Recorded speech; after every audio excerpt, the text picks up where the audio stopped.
right? So it breeds some kind of ignorance, right? So when they think of Africa, they think of like kids on TV with like listening with the Sarah McLachlan music in the background, with flies on their face, like with a big bellies. That's what they think. Like they don't really think that there's educated, you know, progressive potential in the country, right? So when they think about coming here, like here's the modern phenomenon of people wanting to come to Africa is new. It's very new. Yeah, no, I know that. I've been going since I was two or 3 years old, and everyone was like, "Why? What are you going to do there?" And thought that I don't know what they thought I was doing.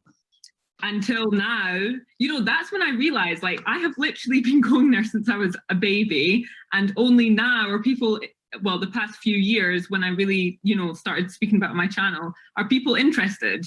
Only now are people like, wow, that's so cool. It wasn't cool. Like, I know that people didn't think it was cool back then, and nobody was going.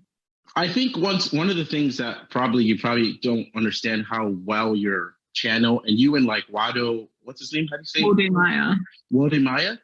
I think one of the things that you guys don't understand what you're doing is that you're giving light to, you're shedding ignorance by your videos, because a lot of people don't understand that there are beautiful aspects of Ghana or even African countries. There are beautiful aspects of the culture, and there is potential if you want to go there and be a part of the culture, right?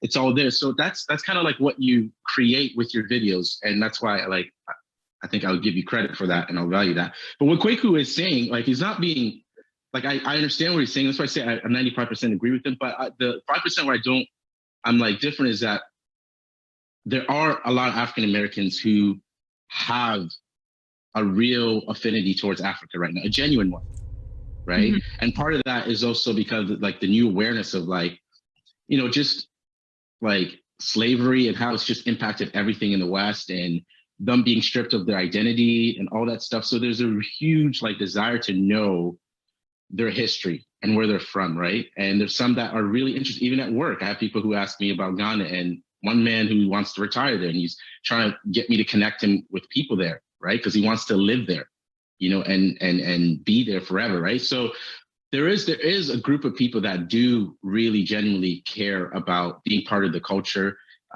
assimilating and taking on the natural cultures of the country. As far as like citizenship goes, like what Maximilian was saying is like, he has $1 million and like they're asking him to, you know, pay for it. Listen, if you have money, if you're rich in any part of the world and you go to another country, citizenship comes easily.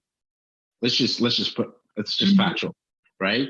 Now, I agree with you in one of your points that said that like with the ancestry and like the transatlantic slave trade, Africans should be more sympathetic to welcoming African Americans back. And I think like the great majority of Africans probably have that sympathy, but I think it's easier said than done, because even me being Ghanaian, I can speak the language. Going back to Ghana, I understood, but there's a different mentality there.